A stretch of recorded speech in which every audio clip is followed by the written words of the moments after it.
डरना और वाजिब है, बहुत जरूरी है, क्योंकि डरने से ज्यादा जरूरी है हमें उसके बारे में पता हो। आने वाले समय में कैंसर भी इतना फैलेगा कि हमें उसके साथ जीना सीखना पड़ेगा। मुख्य कारण सबसे बड़े आप मानोगे तो जो हमारा लाइफस्टाइल, बिना एक्सरसाइज का लाइफस्टाइल हो गया है, ज़्यादा स्ट्रेस हो गया है, खाना पीना हमारा बहुत ज़्यादा कंटेमिनेटेड हो गया है, यही सबसे मुख्य कारण है जो हमें कंट्रोल करना। महिलाओं में ब्रेस्ट कैंसर का सबसे जो लाइफस्टाइल अगेन लेट मैरिज होना। महिलाओं के जो दो मुख्यतः कैंसर होते हैं वो होता है ब्रेस्ट कैंसर और बच्चेदानी के मुंह का कैंसर। बच्चेदानी के मुंह का कैंसर है वो इन्फेक्शन की वजह से। कैंसर का खराब बात क्या है कि ना तो उसमें दर्द होता है और वो बहुत धीरे धीरे बढ़ता है। अगर स्टेज 1 में ब्रेस्ट कैंसर पता लग रहा है तो 95% से ज्यादा चांस है कि वो आप लाइफ टाइम सही हो जाओगे। बीमारी को वापस आना होता है तो पहले 2-3 साल में वापस आ जाती है। ऐसी ऐसी दवाइयां आ गई है जो कि कैंसर को पूर्णतः खत्म भी कर पा रही है। सब तरीके का इलाज यहाँ पे अवेलेबल है, बहुत कम शुल्क में अवेलेबल है। दो गलतफहमियां हैं, एक अपन डिस्कस कर चुकी कि कैंसर की बायोप्सी करने से वो फैलता है, ऐसा नहीं होता है। दूसरा, कैंसर के इलाज से डरना, ये एक सामाजिक पुरानी धारणा है कि कैंसर को हाथ लगाने से वो फैल जाएगा, ऐसा एकदम नहीं है। बायोप्सी कोई भी इलाज शुरू करने से पहले जरूरी है। कोई भी गांठ आपके शरीर में है जो कि धीरे धीरे बढ़ रही है, चाहे उसको दर्द ना हो रहा हो, पर उसको जरूर एक बार।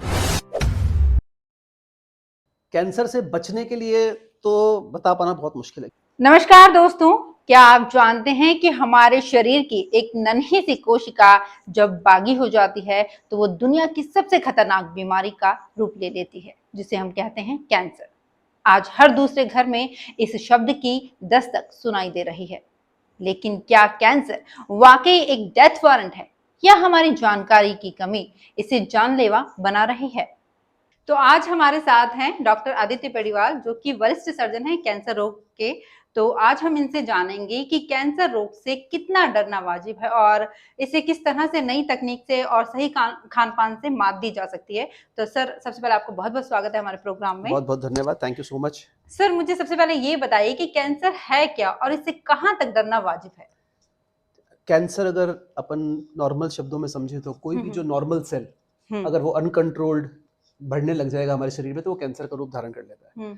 डरना और वाजिब है, बहुत जरूरी है, क्योंकि डरने से ज्यादा जरूरी है हमें उसके बारे में पता होना। आप ये समझो जैसे 20 साल पहले हार्ट की बीमारी होती थी तो आदमी को लगता था कि अब ये ज्यादा जिएगा नहीं, लेकिन अगर आज की डेट में हार्ट की बीमारी होती है तो उसको लगता है कि ये तो नॉर्मल चीज है। सेम कैंसर के साथ है, आने वाले समय में कैंसर भी इतना फैलेगा कि हमें उसके साथ जीना सीखना पड़ेगा।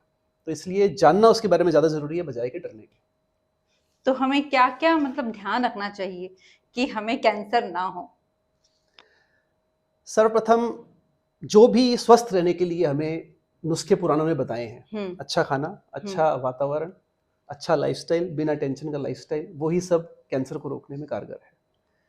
पुराने लाइफस्टाइल को, जैसे हम पुराने जमाने में भारी धान जैसे मिलेट्स बोलते हैं वो खाते थे, आजकल मोटे अनाज जैसे बोलते हैं, मोटे अनाज मिलेट्स खाते थे, वो एक बहुत बड़ा हेल्थ का सोर्स था। गवर्नमेंट भी आजकल उसको बहुत ज्यादा प्रमोट कर रही है। जो नहर का गंदा पानी आ रहा है या जो हम पेस्टिसाइड्स यूज कर रहे हैं वो भी एक बहुत बड़ा कारण है हमारे फूड चेन के थ्रू कैंसर बढ़ाने में।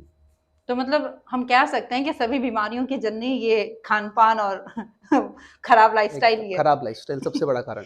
हाँ, तो जो ये कैंसर के बढ़ते मामले हैं उनके पीछे मुख्य कारण क्या हम यही बोल सकते हैं कि यही है या कुछ मुख्य कारण सबसे बड़े आप मानोगे तो जो हमारा लाइफस्टाइल, बिना एक्सरसाइज का लाइफस्टाइल हो गया है, ज़्यादा स्ट्रेस हो गया है, खाना पीना हमारा बहुत ज़्यादा कंटेमिनेटेड हो गया है, यही सबसे मुख्य कारण है जो हमें कंट्रोल करने पड़ेंगे। इसके अलावा बहुत सी चीज़ें ऐसी, जैसे मेल्स में अगर आप देखोगे लंग का है तो वो तो डायरेक्ट स्मोकिंग, तंबाकू, इनसे रिलेटेड है, तो वो बहुत बड़ा कारण है। शराब एक बहुत बड़ा कारण है बहुत से कैंसर का। तो ये जिनको हम रोक सकते हैं उन पे काम करना जरूरी है। खाना पीना शायद हम इतना कंट्रोल नहीं कर सकते उसकी क्वालिटी को, लेकिन एटलीस्ट जो ये कंट्रोल जो कर सकते हैं उनको तो हमें पता होना चाहिए। कंट्रोल कर सकते हैं। तो ऐसा है क्या कि जो लोग ड्रिंक करते हैं या स्मोकिंग करते हैं उनको 100% कैंसर होता ही है? 100% नहीं होता, लेकिन उनका चांस कैंसर होने का बहुत ज्यादा बढ़ जाता है। जैसे अगर आप स्मोकर की बात करें, जिसने 20 साल मान लो स्मोक किया है तो उसका आम जनता से कम 200 गुना ज्यादा चांस होता है कैंसर होने का। ऐसा नहीं है कि सब में होगा, लेकिन उनका चांस बहुत ज्यादा होता है, खासकर फेफड़ों का कैंसर, मुंह का कैंसर और गले का कैंसर, जिसको थ्रोट कैंसर बोलते हैं। तो सर मुझे ये बताइए कि सबसे ज्यादा इन दिनों है कि महिलाओं में ब्रेस्ट कैंसर बहुत बढ़ रहा है, इसके कारण क्या है? महिलाओं में ब्रेस्ट कैंसर का सबसे जो लाइफस्टाइल, अगेन लेट मैरिज होना, महिलाओं का स्तनपान ना कराना, ये 2 मेजर कारण होते हैं। आफ्टर मैरिज मेन मुख्य कारण है प्रेगनेंसी। जैसे ही प्रेगनेंसी अर्ली स्टेज में, जैसे पुराने जमाने में जल्दी शादियां होती थी, जल्दी प्रेगनेंसी थी और बहुत लंबे समय तक ब्रेस्ट फीडिंग चलती थी, उससे ब्रेस्ट कैंसर का बहुत ज्यादा कम हो जाता है चांस। लेकिन अब आपने देखा होगा, शादियां हो रही है 28-30 साल में, प्रेगनेंसी हो रही है 35 साल में, और ब्रेस्ट फीडिंग लोग अवॉइड कर रहे हैं। तो ये जो मुख्यतः ये मेन कारण है। वेस्ट में पहले बहुत ज्यादा होता था क्योंकि ये सब थे, और अब हम वो क्योंकि लाइफस्टाइल अपना चुके हैं, तो इसीलिए महिलाओं में ब्रेस्ट कैंसर का ये बहुत बड़ा कारण। फिर सवाल आता है कि गांव की महिलाओं में ऐसा क्यों होता है? हाँ, तो वो जल्दी शादी भी कर रहे हैं, तो वो एक इंसिडेंस खाने पीने के कारण भी बड़ा है। पर मुख्यतः शहर के जो है उनमें ये बहुत बड़ा कारण है, लेट शादी और लेट प्रेगनेंसी और लेट मींस कितनी एज? आफ्टर 25 24-25 साल बियॉन्ड जो भी हो। जो महिलाओं में ब्रेस्ट कैंसर होता है तो उनके शुरुआती लक्षण क्या हैं और नजरअंदाज कैसे करती हैं? महिलाओं के जो 2 मुख्यतः कैंसर होते हैं, वो होता है ब्रेस्ट कैंसर और बच्चेदानी के मुंह का कैंसर। और अच्छी बात यह है कि ये 2 ऐसे कैंसर हैं जो कि अगर सही समय पकड़ लिए जाएं तो पूरी तरह क्योरेबल है। पर हमारे इसको एजुकेशन की कमी कह लो या अवेयरनेस की कमी कह लो, लोग जनरली बहुत लेट आते हैं। ब्रेस्ट कैंसर में अगर बात करें तो इतना सुपरफिशियली जो भी महिला, सबसे सिंपल है रोज अपने आप को एग्जामिन करना। छोटी सी गांठ अगर हो रही है, कैंसर का खराब बात क्या है कि ना तो उसमें दर्द होता है और वो बहुत धीरे धीरे बढ़ता है। तो पता कैसे चले? तो आपको गांठ फील होती है। आप किसी भी महिला को जब हमारे पास आती है तो वो बोलती है कि जी 4-5 साल से थी, पर क्योंकि दर्द नहीं हो रहा था, मेरी बड़ी नहीं हो रही थी, तो मैंने दिखाया। तो कोई भी गांठ स्तन की, उसको अवॉइड ना करें। 99% महिलाओं को स्तन की गांठ का पता लग जाता है, क्योंकि वो दर्द नहीं करती, क्योंकि वो बहुत धीरे धीरे बढ़ती है, तो वो अवॉइड करती है। तो प्लस महिलाओं की शक्ति बहुत ज्यादा होती है, वो अपने ऊपर ज्यादा एक डर भी होता है हॉस्पिटल आने का, शायद वो भी अवॉइड करती है जहां तक हो सके, इसीलिए तो वो भी एक बहुत बड़ा कारण। लेकिन अगर सही समय पे छोटी गांठ का पता लगा लेंगे तो ऑलमोस्ट आजकल 100% क्योरेबल है ब्रेस्ट कैंसर। इसी तरीके से आप देखो, बच्चेदानी के मुंह का कैंसर है, वो इन्फेक्शन की वजह से होता है। अगर सही समय पे उस इन्फेक्शन का इलाज ले लिया जाए तो वो कैंसर होगा ही नहीं। और आजकल आप देखो, ये HPV वैक्सीन का जो गवर्नमेंट ने बहुत बड़ा प्रोग्राम चला रखा है, ह्यूमन पैपिलोमा वायरस वैक्सीन, वो इसी सर्वाइकल कैंसर या बच्चेदानी के मुंह के कैंसर को रोकने के लिए। अच्छा। क्योंकि ये जो इन्फेक्शन HPV का इन्फेक्शन होता है, उससे 20-30-40 साल बाद कैंसर होने का डर रहता है। तो अगर बच्चों में वो दे दिया जाएगा तो वो कैंसर नहीं होगा। सर मुझे ये बताइए कि मतलब कितनी एज के बाद इसके ध्यान रखने की स्पेशली जरूरत होती है? आप 2 चीजें हैं। एक तो 35 साल से ऊपर कोई भी महिला है, मैमोग्राफी टेस्ट आपने सुना होगा स्तन के लिए। अगर आपको डर है, आप खुद का चेकअप कराना चाहते हैं, तो मैमोग्राफी टेस्ट आप 35 साल के बाद 3 साल में एक बार करा सकते हैं। उससे आपको कोई गांठ या कुछ का पता लग जाएगा।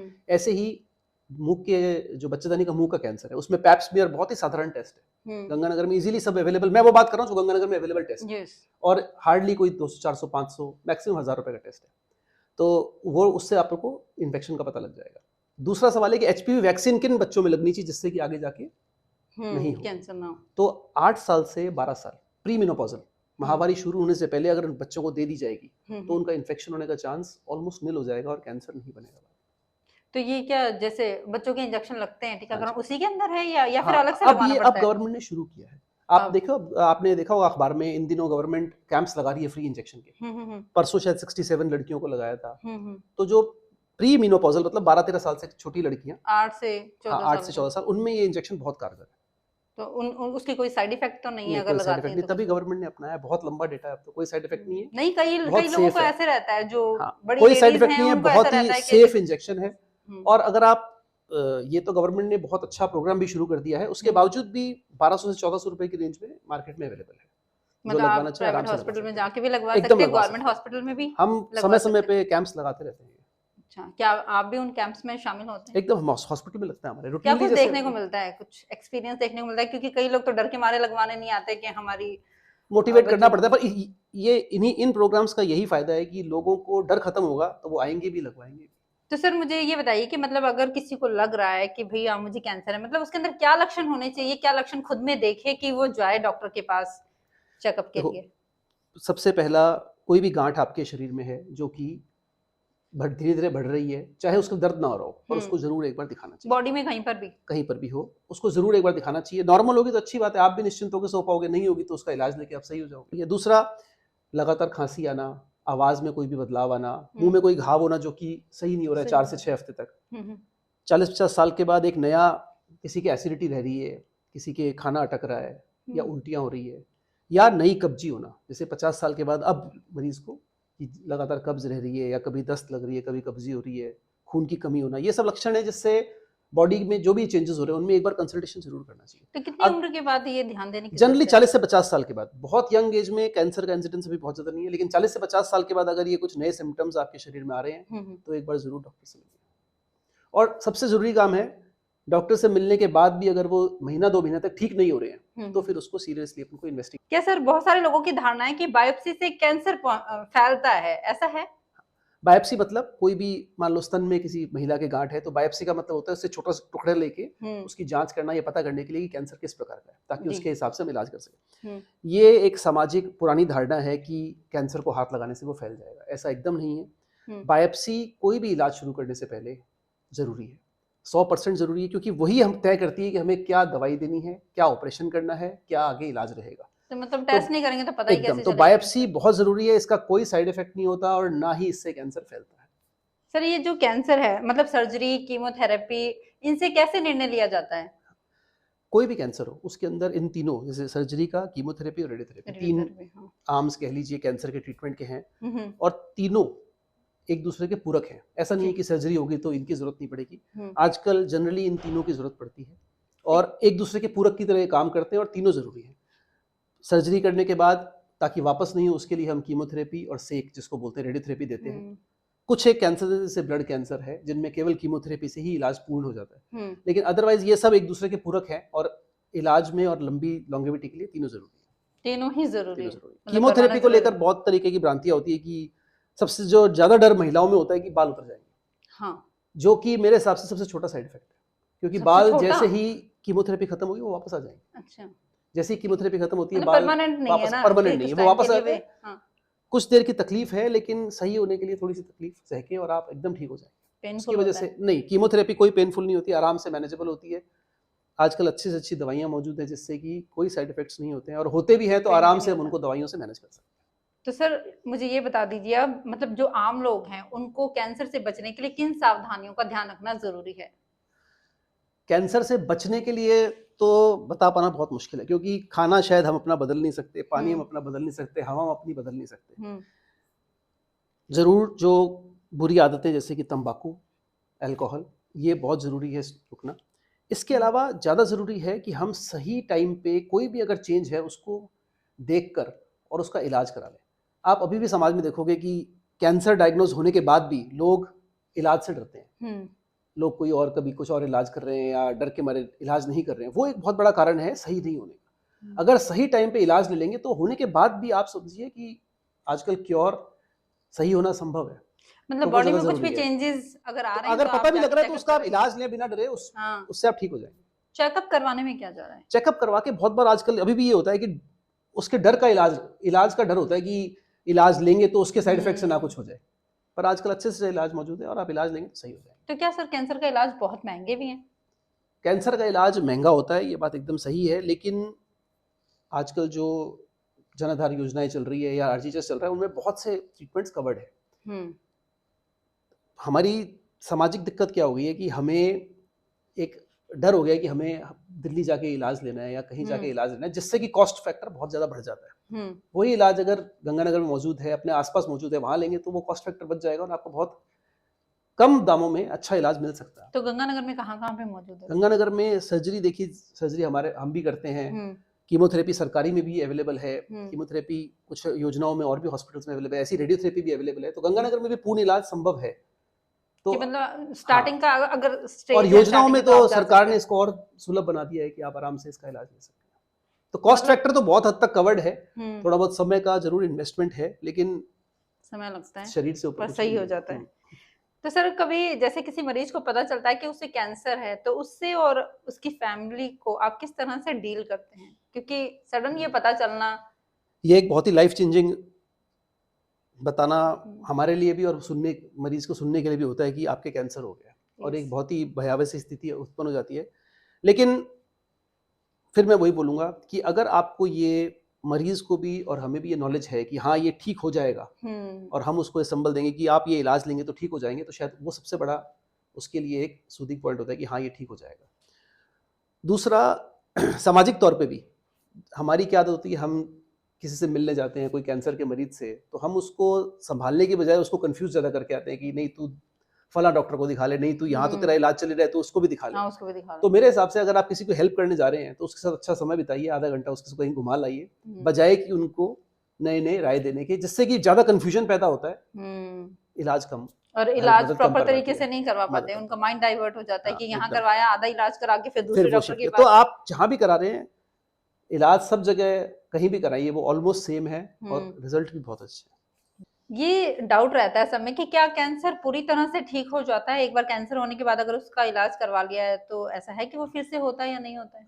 ये समय के साथ बहुत ज़्यादा, क्योंकि जो एडवांसमेंट हो रही है ट्रीटमेंट की, उससे ठीक हो जाता है। आप मुझे एक सरल सी बात बताइए कि जैसे हार्ट अटैक किसी को आया तो क्या वो शरीर से ठीक हो जाता है? बीपी गोली जिंदगी भर खानी पड़ती है। तो जब वो हमने एक्सेप्ट कर लिया है तो ये ठीक हो जाना शब्द कैंसर के साथ क्यों जोड़ के रखा हुआ है? भ्रांति नहीं है, लोग क्योंकि अवेयर कम है। आप सोचो हार्ट अटैक आने के बाद भी जो हार्ट की दवाइयां हैं वो जिंदगी भर चलती है, आदमी उसको खुशी खुशी लेता है और उससे कुछ नहीं होता, उसको 25-25 साल 30-30 साल जीता है। वही कैंसर के साथ है कि आप ये क्योर वर्ड हटा दो और फिर सोचो कि इसके साथ हम 25 साल कैसे जिएंगे, तो आप ठीक हो जाओगे। तो कैंसर के इलाज के बाद भी कुछ एक दवाइयां हैं, जैसे ब्रेस्ट कैंसर है उसमें 7-8-10 साल तक दवाई चलती है, एक टैबलेट चलती है, वो आप लगातार लेते रहें तो वो आपको जिंदगी भर वापस तंग नहीं करेगा। मेन चीज है सही समय पता लगना। अगर स्टेज 1 में ब्रेस्ट कैंसर पता लग रहा है तो 95% से ज्यादा चांस है कि वो आप लाइफ टाइम सही हो जाओगे। स्टेज 2 में पता लग रहा है तो वो 85% हो जाएगा। स्टेज 3 में पता लग रहा है तो वो 50% हो जाएगा। तो स्टेज जो 3 में पता चलता है, हाँ, तो स्टेज कैसे पता लगेगी? मरीज को खुद से, कि इनिशियली जब वो आ रहा है उसको पता लग रहा है और वो डॉक्टर के पास आ रहा है, और अगर सही समय पता लग गया तो ये क्योरेबल। तो जैसे मतलब किसी को कैंसर हुआ है तो उसको आप बोल रहे हैं मतलब पेन वगैरह भी नहीं होता है, तो जो सेकंड स्टेज है या थर्ड स्टेज है उसके अंदर ऐसा होता है, पेन होता है? कुछ पेन उसके अंदर भी नहीं, कुछ चेंजेस नहीं। गांठ बड़ी हो जाएगी, चमड़ी पे दिखने लग जाएगी। तो मैं महिलाओं के कैंसर की बात कर रहा हूँ। 2 ऐसे कैंसर है जो सिम्टम्स, महिलाओं को गांठ हमेशा पता होती है कि मेरे स्तन में गांठ हो रही है, लेकिन वो क्योंकि दर्द नहीं कर रही, कुछ इनहिबिशन होता है कि क्यों मैं जाऊं, कुछ ये डर होता है कि क्या पता कोई कैंसर बोल देगा तो क्या होगा। इन सब डर को छोड़ के अगर स्तन में कोई गांठ है तो वो 100% आपको दिखानी। एक और क्वेश्चन मेरे माइंड में आ रहा है कि कैंसर की जो सर्जरी है वो कब जरूरी हो जाती है? फर्स्ट स्टेज में ही? हाँ, मैंने आपको पहले बताया था कैंसर में कीमोथेरेपी, रेडियोथेरेपी और सर्जरी तीनों एक दूसरे के पूरक हैं। तो कब सर्जरी करनी है ये बहुत चीजों पे मैटर करता है। अगर बहुत छोटी गांठ है तो हम पहले ही सर्जरी कर देते हैं, फिर आगे जरूरत के हिसाब से कीमोथेरेपी, रेडियोथेरेपी होती है। अगर बड़ी गांठ है तो पहले कीमोथेरेपी देकर उसको छोटा करते हैं, फिर उसकी सर्जरी करते हैं। तो तीनों की जरूरत पड़ती है। कब पड़ती है वो मरीज के हिसाब से, गांठ के हिसाब से, बीमारी के हिसाब से हमें डिसाइड करना, स्टेज के हिसाब से, स्टेज के हिसाब से डिसाइड करना पड़ता है, पर तीनों की जरूरत पड़ती है। सर, जो महिलाओं में ब्रेस्ट कैंसर होता है कि ब्रेस्ट को रिमूव करना हो, ये जरूरी होता है? नहीं, ये भी जरूरी नहीं। 2 तरीके के ट्रीटमेंट उपलब्ध है। एक ब्रेस्ट को पूरा निकालना, एक सिर्फ गांठ को निकालना और बगल की सफाई करना, जिसको हम ब्रेस्ट कंजर्वेशन सर्जरी बोलते हैं। मतलब ब्रेस्ट को बचा सकते हैं। तो वो कब होता है? छोटी गांठ होनी चाहिए उसके लिए, महिला खुद अवेयर होनी चाहिए कि हाँ फ्यूचर में अगर, क्योंकि ब्रेस्ट रह रहा है, फ्यूचर में उसको रेगुलर चेकअप के लिए आना चाहिए। ऐसा नहीं है कि हम किसी गांव दूर दराज इलाके के आदमी को कर दें और वो वापस टेस्ट के लिए ना आए। तो उन केसेस के अंदर पूरा स्तन निकालना ठीक है, मतलब अगर स्टार्टिंग में कर लेकिन अगर बहुत ही छोटी गांठ है और मरीज इस बात के लिए ठीक है कि हाँ मैं हर 6 महीने में चेकअप के लिए आऊंगा, तो ब्रेस्ट कंजर्वेशन सर्जरी का उतना ही अच्छा रिजल्ट है जितना पूरा ब्रेस्ट निकालना। मतलब अगर गांठ छोटी है और उसने फर्स्ट टाइम उसने ट्रीटमेंट करवा लिया तो उसके आफ्टर 6 मंथ उसको आना है, हर 3-4 महीने में उसको टेस्ट के लिए आना है। जो आप अपन सवाल पूछ रहे हैं ना कि वापस तो नहीं होता है, तो उस डर को हटाने के लिए हर 3-6 महीने में हम रिपीटेड टेस्ट करते रहते हैं। साल भर तक भी नहीं आया तो फिर जनरली अगर पहले 2 साल में बीमारी वापस नहीं आई तो वो वापस नहीं आती। अगर ये परमानेंट चली गई, हम मानते हैं कि अगर बीमारी को वापस आना होता है तो पहले 2-3 साल में वापस आ जाती है, लेट उसके बाद बहुत कम वापस आती है। रिकवरी में इतना बहुत एडवांसमेंट हो गया है, कोई लंबा चौड़ा मरीज को आप ये समझिए रूटीन ऑपरेशन के बाद शायद 2 दिन, ब्रेस्ट सर्जरी के ऑपरेशन के बाद 1 से 2 दिन मैक्सिमम हॉस्पिटल में रुकना पड़ता है, उसके बाद घर पे मैनेज हो जाता है। कोई और पेट का ऑपरेशन है, कुछ है, तो उनमें 5-7 दिन रुकना पड़ता है। लेकिन कोई भी ऐसा ऑपरेशन नहीं है कि जिसमें मरीज को बहुत ज्यादा तकलीफ झेलनी पड़ती है। अगर सही समय पे सही इलाज मिल रहा है, सही ऑपरेशन हो रहा है, तो बहुत अच्छी रिकवरी होती है। मतलब इतना लंबे समय तक उससे आपको डरने हॉस्पिटल की में रुकने की जरूरत नहीं है, उससे डरने डरने की की जरूरत जरूरत नहीं नहीं है। है। इसका इलाज से हॉस्पिटल आप आराम से बहुत अच्छी रिकवरी में आ सकते हैं। क्या नई तकनीकों से जो इलाज है वो बेहतर हुआ है? हाँ, ऐसा जैसे मान सकते हैं? ये अपन कीमोथेरेपी के साइड इफेक्ट्स की बात कर रहे थे, अपन रेडियोथेरेपी के साइड इफेक्ट्स की बात कर रहे हैं, तो जो नई तकनीकें अब आ रही है उनसे साइड इफेक्ट्स मेन बहुत कम हो गए, कम हुए। बहुत कम हो गए। और ऐसी ऐसी दवाएं आ गई है जो कि कैंसर को पूर्णतः खत्म भी कर पा रही है। इसीलिए हम बहुत ज़्यादा पेशेंट्स में क्योर भी अचीव कर रहे हैं, इसीलिए बहुत ज़्यादा पेशेंट्स ठीक भी हो रहे हैं। तो एडवांसमेंट तो रेगुलर प्रोसेस से चलेगा और उसका बहुत ज़्यादा फायदा भी देखने को मिल रहा है। बहुत बहुत कुछ एक इंजेक्शंस हैं, जैसे एचपीवी वैक्सीन का इंजेक्शन मैंने आपको बताया, जो कि बच्चों यानी कि मुंह के कैंसर को रोकेगा अगर हम सही समय पे देंगे।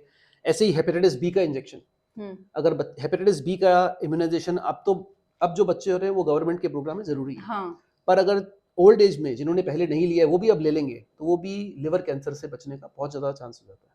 तो वो सभी के लिए होता है या महिलाओं के लिए? सभी के लिए। लिवर कैंसर तो महिला पुरुष सब में हो सकता है, वो सबके सभी वो वैक्सीनेशन ले सकते हैं। अब तो बच्चों में मैंडेटरी है गवर्नमेंट की तरफ से, तो हर कोई हेपेटाइटिस बी इन्फेक्शन लेते हैं।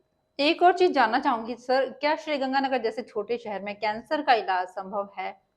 ये अब आप देखें तो गंगानगर में रेडियोथेरेपी भी अवेलेबल है, कीमोथेरेपी भी अवेलेबल है। कीमोथेरेपी सरकारी हॉस्पिटल में भी अवेलेबल है जो कि फ्री ऑफ कॉस्ट है। सर्जरी यहाँ पे अवेलेबल है। तो अगर पूर्ण ट्रीटमेंट आप देखें तो अवेलेबल है। कुछ चीज़ों के लिए हो सकता है हमें जाना पड़े, लेकिन मोटा मोटी अगर आप देखें तो सब तरीके का इलाज यहाँ पे अवेलेबल है। बहुत कम शुल्क में अवेलेबल है और आउटकम आप ये मान के चले कि ऑलमोस्ट सेम रहता है जो कि एक बड़े शहर में रहता है। तो हम कह सकते हैं कि स्टेज 1, स्टेज 2 और स्टेज 3 तीनों ही कैंसर के इलाज संभव है। यहाँ पे संभव है और यहाँ पे हम रूटीनली उनका इलाज कर रहे हैं और बहुत अच्छे रिजल्ट्स आ रहे हैं। मतलब ज्यादा टेंशन लेने की जरूरत नहीं है, अगर हो गया है तो इलाज संभव है श्रीगंगानगर शहर में। ये एक बहुत बड़ा डर होता है कि हम 2 महीने बाहर जाके कैसे रहेंगे। ये सबसे बड़ी मरीज के साथ अगर घर में एक ही काम करने वाला पुरुष है तो वो कैसे जाएगा, ये सब मैनेज करना बहुत डिफिकल्ट होता है। पर यहाँ पे अवेलेबिलिटी के बाद ये सब प्रॉब्लम्स दूर हो जाती है। सबसे बड़ी गलतफहमी जो लोग कैंसर के बारे में पालते हैं वो क्या है? 2 गलतफहमियां हैं। एक अपन डिस्कस कर चुकी कि कैंसर की बायोप्सी करने से वो फैलता है, ऐसा नहीं होता है। दूसरा, कैंसर के इलाज से डरना। कैंसर का बीमारी हो गई है वो हमारे हाथ में नहीं है, लेकिन उसका इलाज करना हमारे हाथ में है। इस बात को मान के चलें, हो गई है वो जो भी कारण रहा हो, चाहे हम उसको अपनी किस्मत कह लें, भगवान की मर्जी कह लें, लेकिन इलाज कराना हमारे हाथ में, उसमें डिले ना करें। वही सबसे बड़ा एक गलतफहमी है कि हम उससे भागते हैं और बाद में जब बीमारी बढ़ने के बाद उसका इलाज लेते हैं तो उसका रिजल्ट कम हो जाता है। अच्छा रिजल्ट तभी मिलेगा जब सही टाइम पे सही स्टेज पे हम उसका इलाज ले लें।